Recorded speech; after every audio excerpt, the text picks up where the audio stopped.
Dr. Barrett told me about the M&RIE mic, she explained what it did, and she was wanting to have a fitting with me to add one to the device I already have. And even though she said what it could do, I was not really convinced that I needed it.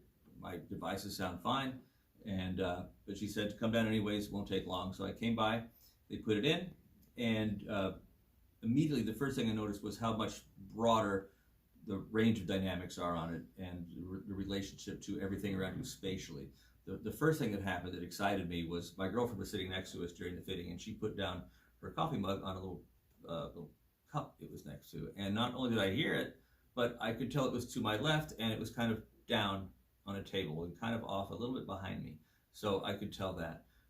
Later at night, driving home on the freeway, I could hear, cars coming up on my left or up on my right, or at a stop sign, I could hear a car going from, my right to the left. So it does really create a broader sense of the, sounds around you and where they're coming from. I noticed immediately one night, just sitting out on our porch, there was this sort of low roar everywhere. And I asked my girlfriend, what's that roaring? She goes, oh, it's like that all the time. You're probably hearing just like the sounds of the city coming awake at night. It was a Friday night, and people were probably driving around, getting out or home from work, and it was just like this low roar of cars or something, I guess. So that was really impressive. So it's a huge difference to have it added to your device.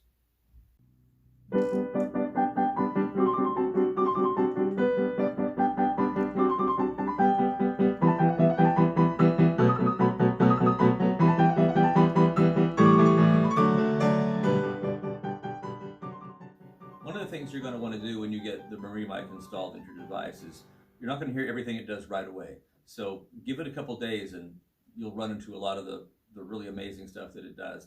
One of the things I noticed the next morning when I was at home, there's a fan down the hall that leads into the kitchen. And when I was walking back and forth across the kitchen, as I would pass the doorway, it appeared the fan was getting louder. And I thought something was wrong with the device, was like going up and down in volume. But what it was doing was, as you walked past the doorway, it would pick up the fan more to my right. And then as I would pass into the pantry, the fan would fade. So, and I would go back out, and my left would pick up the fan, getting louder and softer as I passed by the doorway. So it really adds that dimension that you're missing. When you lose your hearing, it's gradual. It takes a long time. And by the time you get your first device, you're just happy to hear anything. And then when you get your better one and your better one above that, it's these little things come back that you've probably just forgotten about. So it's really nice to have that dimension of life return, where if something is on the left, it sounds like it's on the left and not like in the middle or something.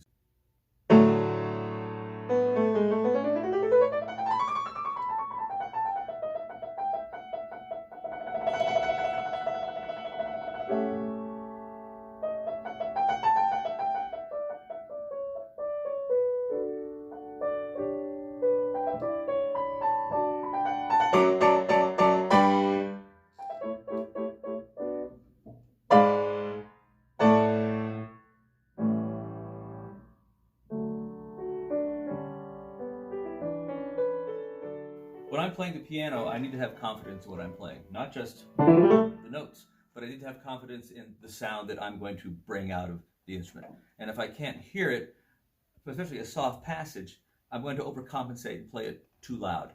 So with a great device like this, I can really hear the dynamic range of a piano. Take, for example, this Bach piece. It starts out with a single note, but it's very soft.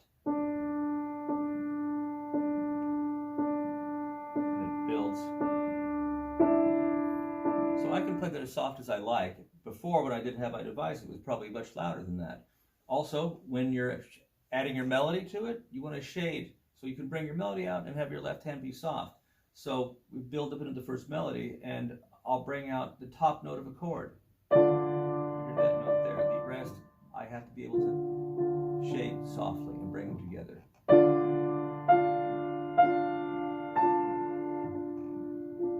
Very soft under that. If I can't hear that, I want to play it louder, and it'll make the right hand get louder, so it puts the piece in a dynamic range it's not supposed to be performed at. So with a device like this, I can go into that part.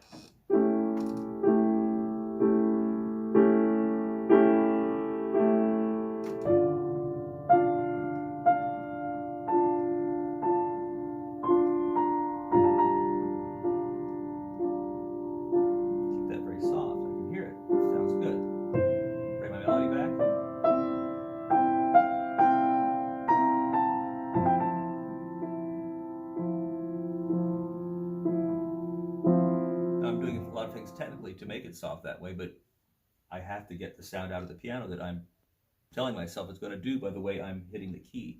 So again, with a device like this, it allows me to have confidence in being able to extract the sound from the instrument that I need for a performance, whether it's a piece of classical music or if it's something I'm doing in a studio at a recording session or on stage with an act.